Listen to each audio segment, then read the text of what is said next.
만화 분야 창작자 및 기업의 문제를 해결해주는 만화인 헬프데스크. 언제 어디서나 대면 비대면으로 1:1 상담 서비스를 무료로. 지금 도움이 필요하세요? 헬프 데스크를 이용하세요. 안녕하세요. 저는 서유경 변호사 변리사입니다. 작가님들하고 굉장히 많이 소통하고 있는 변호사 중에 한 명이고요. 현재는 작가님들하고 소통을 좀 더 잘하기 위해서 만화가 협회 그리고 웹툰 작가 협회에도 일단 가입을 해서 이제 소통을 많이 하고 있고, 또한 문화체육관광부에서 만화진흥위원회에서 법률분과위원을 담당을 하고 있기도 합니다. 저는 우동이즘이라고 하는 필명을 쓰고 있는 이동우 작가라고 합니다. 웹툰으로는 단톡, 탐정 개뿔 같은 작품들이 연재를 했고요. 그리고 현재는 문체부 만화진흥위원회에서 위원 활동을 하고 있기도 하고요. 또 세종시에서 학생들을 가르치는 일도 하고 있기도 합니다.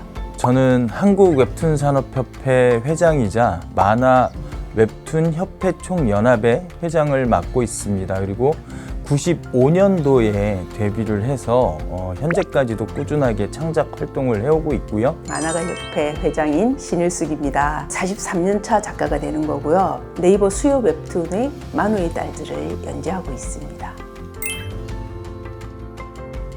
네, 표준계약서에 대해서는 제가 잘 알고 있었고요. 작가님들하고 함께 소통을 하면서 법률 분야에 대해서 제대로 된 지원이 필요하다라고 생각을 했었는데, 그러다 보니까 이것은 공적인 접근으로 접근하는 것이 바람직하다 이렇게 생각을 하고 있었죠. 네, 너무 잘 알고 있었고요. 지금 촬영을 만화진흥원에서 하고 있는데 매년 교육 담당하시는 분들이 반복적으로 말씀을 해주시고 해서 그거에 대해서는 익히 잘 들어서 알고 있었습니다. 문화체육관광부에서 고시한 표준계약서에 대한 내용들은 저도 굉장히 상세하게 살펴보고 있고요. 늘 관심을 가지고 있는 분야입니다. 그리고 만화 웹툰 관련된 표준계약서에 대한 개정 자문회의 때 제가 늘 참여를 해서 의견을 내고 또 반영되는 사항들을 지켜봐 왔습니다.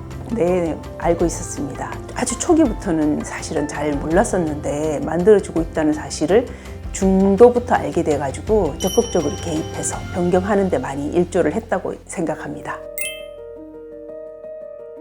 표준계약서를 현장에서도 잘 활용하고 있습니다. 특히 중소제작사하고 같이 계약을 하는 작가님들 같은 경우는요, 중소제작사의 가이드라인도 조금 부족한 부분이 있고 작가님들 스스로에 대한 이해도도 좀 부족한 부분이 있어요.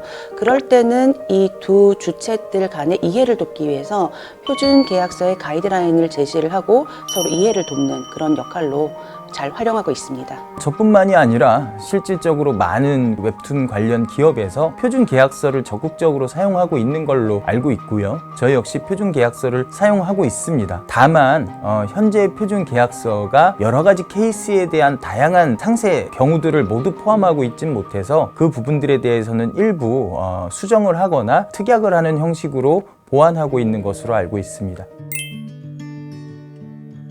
기존의 표준계약서는 산업계에 빠르게 발전하는 속도감을 따라잡을 필요가 있었습니다. 콘텐츠라고 하는 게 비단 우리나라에서만 이제 유통이 되는 것이 아니라 해외로도 유통이 되고 있고 부가적인 OSM류 사업들이 이어질 수가 있는 것이기 때문에 그런 종합적인 맥락을 잘 고려할 필요가 있었습니다. 그래서 창작자는 오리지널 콘텐츠를 창작을 하는 사람으로서의 권리를 잘 보장을 할 수 있게 하고, 또한 유통사, 제작사, 플랫폼의 경우에는 사업자로서 잘 활동을 해서 수익을 낼 수 있는, 그리고 작가에게 다시 정산을 해줄 수 있는 환원 시스템을 종합적으로 설계할 필요가 있었는데요. 그러다 보니까 공동의 합의가 마련될 필요가 있다.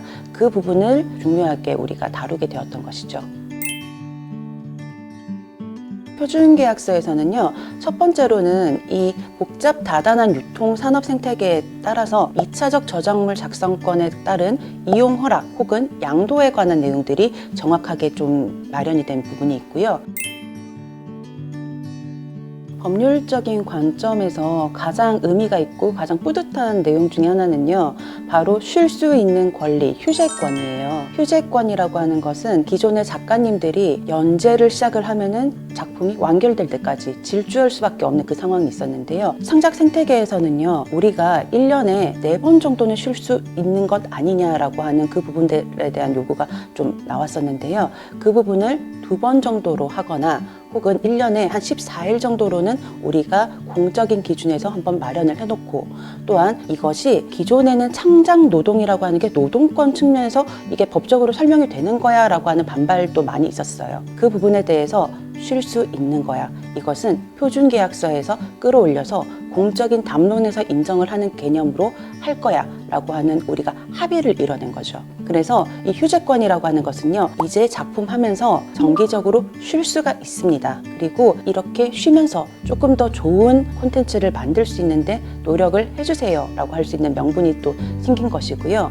또한 제작사 입장에서는 이 작품이 정기적으로 잘 연재가 되어야 되는데 작가님이 갑자기 번아웃이 되면은 퍼지는 경우가 있어요. 이 부분들에 대해서 불예측 가능성이 없다라고 해서 작가님 이런 부분들에 대해서는 계약 불이행이에요 라고 하는 부분들도 있었단 말이에요. 하지만 정기적으로 쉴 수가 있기 때문에 이런 예측 가능성 측면에서도 우리가 합리적으로 추산하고 작품 제작 일정 같은 것들을 판단할 수 있는 절차가 마련이 된 거죠. 그리고 독자님들에게도 작가님이 정기 휴재일입니다 라고 공지를 하게 함으로써 작가님이 건강하게 잘 활동하기 위해서 응원을 해줄 수 있는 그런 문화로 바뀌어 갈 수 있게 제도적인 뒷받침이 될 수가 있다. 이게 가장 뿌듯한 점이죠.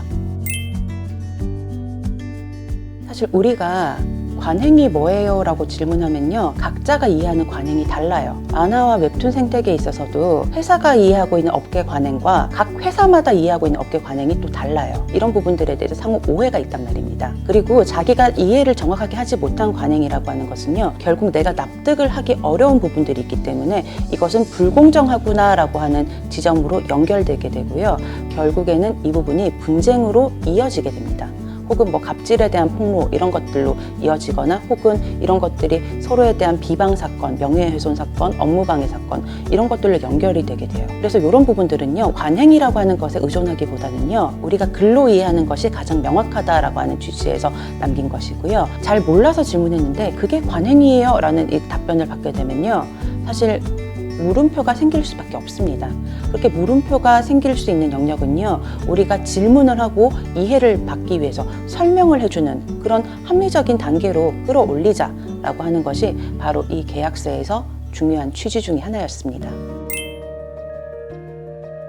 산업계가 굉장히 역동적으로 바뀌고 있습니다. 그러다 보니까 공적인 기준과 산업계에서 요구하는 기준이 속도감의 차이가 발생할 수가 있어요. 산업계에서 요구하는 사항, 창작자들이 요구하는 사항, 이 괴리를 줄여가는 게 문제라고 생각을 하고 있고요. 한 번은 제가 오랜 제자분의 계약서를 검토를 해드린 적이 있거든요. 제가 어떤 항목들을 구체적으로 찝어서 이런 부분은 문제가 될 수 있으니까 반드시 검토를 하고 계약을 하고 연재를 해도 늦지 않다라고 말을 했는데, 한 달 뒤에 확인을 해보니까 그대로 계약을 하고 연재를 시작을 했더라고요. 아무래도 좀 꿈을 위한 직업이다 보니까 발생하는 문제라고 생각을 하거든요. 사실 직업인으로서 작가로 살려면 계약서를 대할 때만큼은 차갑게 대했으면 좋겠다는 생각이 늘 있거든요. 이 계약이 끝났을 때 나한테 무엇이 남아있을까, 이거를 늘 생각하면서 계약을 하셨으면 좋겠다는 생각입니다. 계약 구조상의 문제보다는 인간의 문제가 가장 크다고 생각을 합니다. 선배들, 선생님들, 아는 사람, 이런 사람들에게 불이익이 될 만한 계약을 요구를 받는 경우가 많이 있습니다. 친분만 생각하지 말고 자기 이익을 꼭 챙겨주시길 것을 바랍니다. 각 헬프데스크가 많이 있거든요. 이 헬프데스크의 도움을 받으시면 좋겠습니다. 최초의 계약, 이 오리지널 계약이라고 하는 것, 안전해야지 그것이 기본이 되어서 글로벌 확장성에 있어서도 굉장히 건강한 유통 생태계를 마련하는 데 초석이 된다, 이런 의의가 있습니다. 문제 삼기 어려웠던 관행들, 그런 문장들을 계약 용어로 바꿔서 디테일하게 집어넣어 놨던 것들이 되게 좋았고요. 작가에 대한 어떤 권리뿐만 아니라 산업계에 미치는 영향도 되게 긍정적이라고 생각을 하거든요. 지금까지 이야기했던 내용들이 모두 사실 바탕이 되는 거라고 생각하는데요. 조금 더 이상적인 표준 계약서들을 통해서 공정성, 안정성, 형평성, 신뢰성을 기반한 상황들이 지속되고 또 만들어질 수 있다면 좋은 환경을 만들어내는 초석이 되어줄 거라고 생각합니다. 작가들은 당당히 표준계약서를 요구를 하고요. 다른 쪽에서는 작가들과 오랜 관계를 잘 유지를 하기 위해서 표준계약서를 쓰시면은 작가들과 오랜 관계를 유지하는 데 굉장히 도움이 되리라고 생각을 합니다. 반드시 사용을 하시면 좋겠습니다.